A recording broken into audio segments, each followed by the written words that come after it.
გადაწყვეტილებას უნდა ელოდოს ოფიციალური თბილისი ბრიუსელისგან. საქართველოსთვის ვიზა ლიბერალიზაციის შეჩერების საკითხი ისევ პოლიტიკური დღის წესრიგის თემა ხდება. პოლიტიკურ წრეებში საკითხის გააქტიურება ამჯერად რიკარდ იოზვიაკის მიერ გავრცელებულმა ინფორმაციამ გამოიწვია. რადიო თავისუფლების ჟურნალისტი გამოცემის ოფიციალურ გვერდზე გამოქვეყნებულ საავტორო ბიულეტენში წერს, რომ ევროკომისია საქართველოსთვის უვიზო რეჟიმის შესაძლო შეჩერების საკითხზე მუშაობს.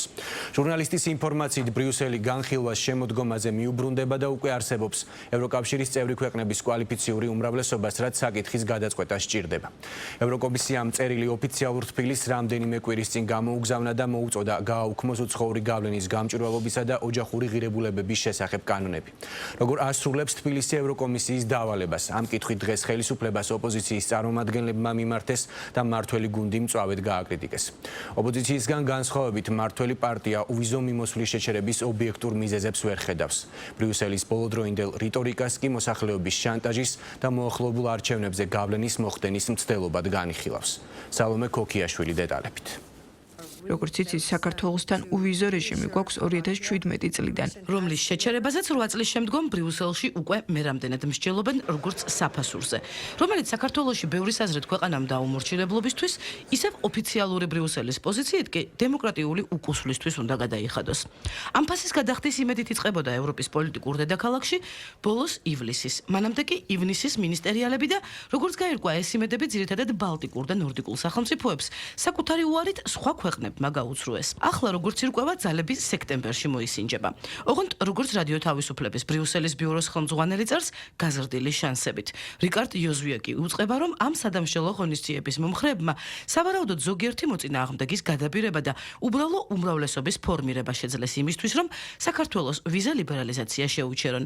ეს იმ შემთხვევაში თუ ქვეყანა 31 აგვისტომდე არ დააკმაყოფილებს განსაზღვრულ კრიტერიუმებს.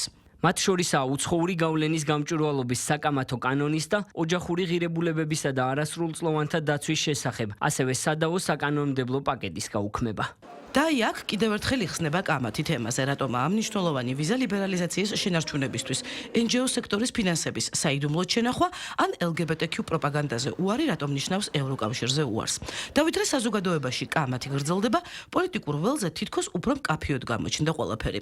მაგალითად ის, როგორც სცადა ზოგიერთმა პოლიტიკურმა აქტორმა, რომ არც ქართულ მენტალური მწვადი დაეწვა და არც ევროპული შამფური პასუხის ძიებისას შეკითხვაზე. თქვენ რას ფიქრობთ? მე გეკითხებით 1 მილიონი ქართველი 1 მილიონი ქართველი გაიქცა საქართველოდან. თქვენ რას ფიქრობთ ამაზე? თქვენ რას ფიქრობთ? მე მაინტერესებს.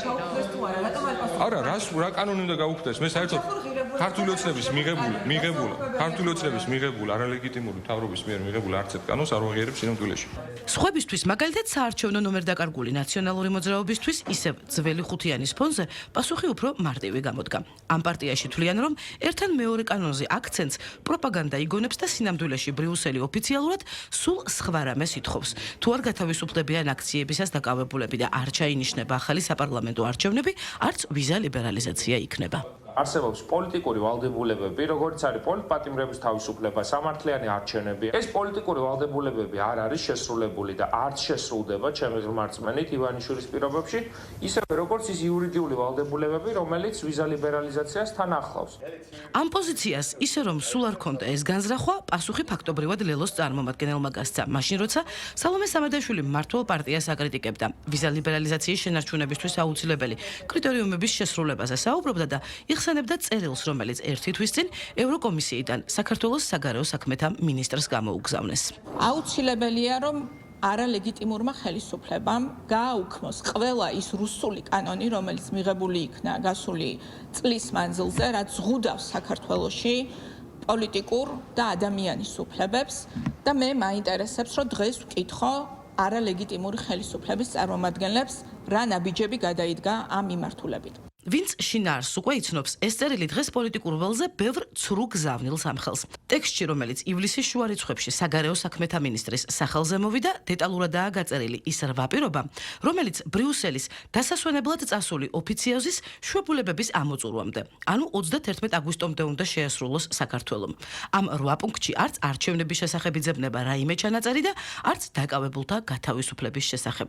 სამაგიეროდ ზუსტად იკითხება ის, რასაც ოპოზიციურ ველზე პროპაგანდა პროპაგანდის ნაწილს უწოდებენ. მათ შორის პირობა ორი კანონის გაუქმების შესახებ. მმართველი გუნდისთვის, როგორც თავად ამბობენ, ორივე კანონი პრინციპულად მნიშვნელოვანია და ქართული ოცნება ვერც პრინციპულ კავშირს ხედავს კანონებსა და ევროინტეგრაციას შორის. ამიტომ ხელისუფლებას რჩება მხოლოდ ერთი ვერსია – შანტაჟი. ობიექტური შეფასებით ვიზა ლიბერალიზაციას არანაირი საფრთხე კითხვის ნიშანი არ უდგას და არ ემუქრება, გამოიყენება ეს საკითხი მოსახლეობაზე შანტაჟის მიზნით და მათი არჩევნებზე, მათი თავისუფალ ნებაზე გავლენის მოხდენის მიზნით. თუ რა თქმა უნდა ბრიუსელის ბიუროკრატიას აქვს იმისი სურვილი, რომ ვიზა ლიბერალიზაციის ნაცვლად ის ფასი, რომელიც შეიძლება ჰქონდეს ვიზა ლიბერალიზაციას, ეს ფასი იყოს მათი შესაძლებლობა, რომ LGBT პროპაგანდა აწარმოონ ჩაირიონში და საქმეებში შავი ფული ატრიალონ პოლიტიკური მიზნებისთვის, რა თქმა უნდა, ამ მხრივ საქართველოს მოსახლეობის პასუხი იქნება ძალიან მკაფიო, რომ ამ საკითხით манипуляცია და შანტაჟი არ გამოვა. თუ ვინმე ცდილობს რომ არჩევნებს დაუკავშიროს ბრიუსელიდან, მე ვფიქრობ, რომ ძალიან ცდებიან, იმიტომ რომ კარგად უნდა იცოდნენ წესით მათ, რომ ყველა ის კანონი, რომელიც მიღებულია ქართული ოცნების მხრიდან და განსაკუთრებით ეს კანონები არის საზოგადოების დაკვეთა. და არაერთხელ გვითხოვს მათთვის და გავმეორდებით, რომ ვერაფრით ვერ აუხსნიან ქართულ ერს, თუ როგორ შეიძლება ევროკავშირის ღირებულებები, ფასეულობები გადიოდეს გაუმჭირვალეობაზე და გადიოდეს ოჯახური ღირებულებების საწინააღმდეგო LGBT თემის პროპაგანდის დათესვაზე ქვეყანაში. სრულიად ამორალური მოთხოვნა. რა იქნება სექტემბერში, როცა ბრიუსელში შვებულებები დასრულდება და გადაწყვეტილების მიმღებები კიდევ ერთხელ მიუბრუნდებიან საქართველოს საკითხს. პროგნოზი რთულია. თუმცა ფაქტია, რომ ცალკეულ პოლიტიკურ ფიგურებს ბრიუსელშიც პრინციპული პოზიციები აქვთ. თუ ისევ ევროკავშირის უმაღლესი წარმომადგენლის ივლისის დროინდელ გზავნილს დაუჯერებთ საფასურის გადახდის შესახებ. საქართველოში დემოკრატიულ უკუსვას ექნება ძვირი საფასური.